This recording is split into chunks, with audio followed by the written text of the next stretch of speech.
you. And thank you to the women who are leading in Massachusetts. Yes.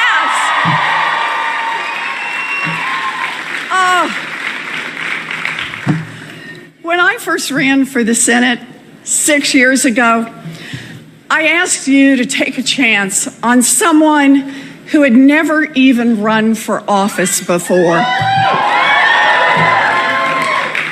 You took that chance, you sent me into the fight, and tonight you told me to stay in the fight.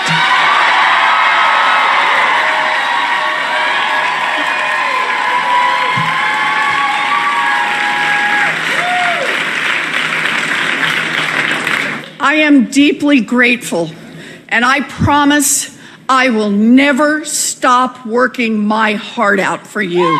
Never. Yeah. It has been a tough 2 years.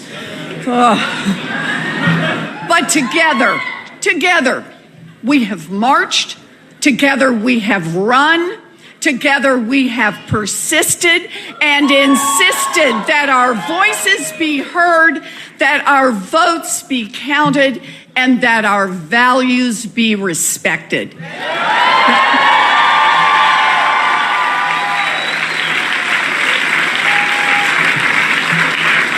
And in 2 months, and at least for the next 2 years, the House of Representatives, the People's House, is going to do a lot more work for the people.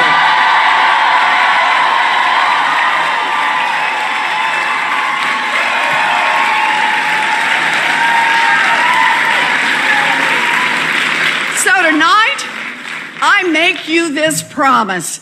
We are just getting started.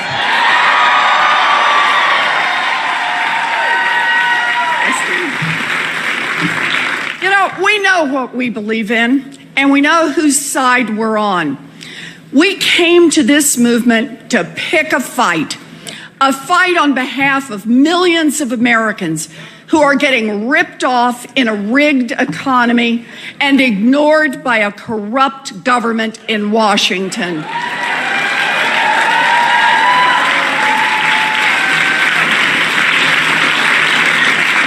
We came to this fight for families trying to stretch a paycheck and for people living one moment away from a medical bill that would send them spiraling over a financial cliff. We came to fight for seniors trying to make it on Social Security and for dreamers trying to make it in the only country they've ever known.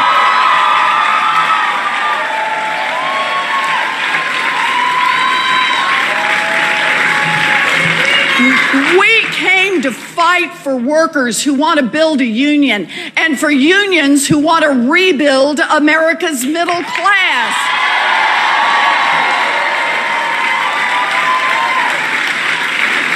We came to fight for firefighters facing cancer, for nurses busting their tails to save lives, and for public school teachers reaching into their own pockets to buy crayons for their kids.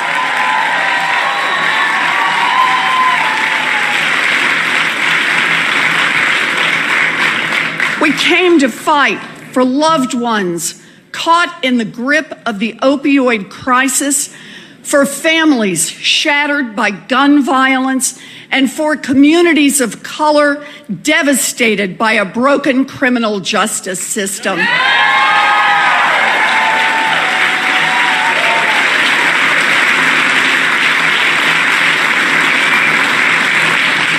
And we came to fight for decency. We came to fight for justice. We came to fight for change.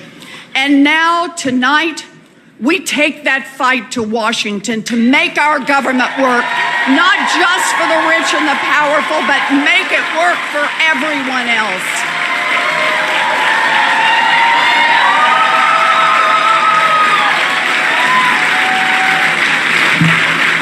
So tonight is a night to celebrate how far our movement has come, but it is also a night to remember just how it began. And let's make sure that nobody rewrites history. This resistance began with women, and it is being led by women tonight.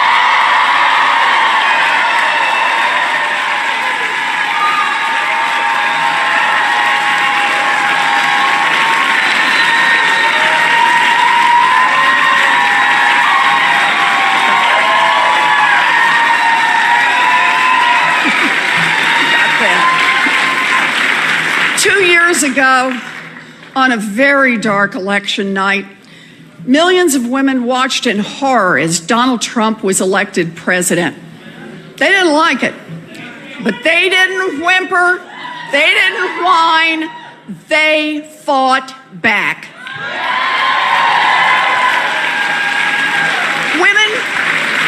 Women knitted hats and they painted signs and they took to the streets by the millions, raising their voices until they could no longer be ignored. They went to rallies, they went to town halls, they went to training sessions, they became organizers, fundraisers, campaign managers. By the dozens, by the hundreds, women who had never run for anything before stepped up to put their names on the ballot. A record-breaking number of women.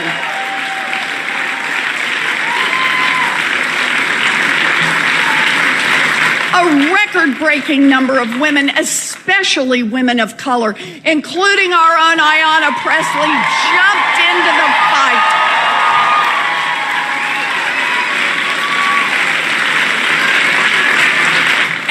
Something. They ignored the party bosses who said they should wait their turn. They ignored the consultants who said they should cover up their tattoos and smile more. And they ignored the powerful men of the Republican Party who never took them seriously anyway.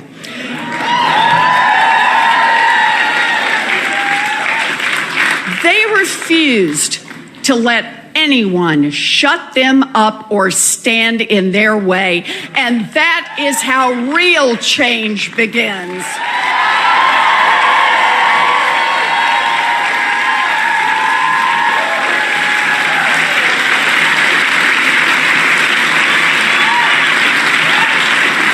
And it's there.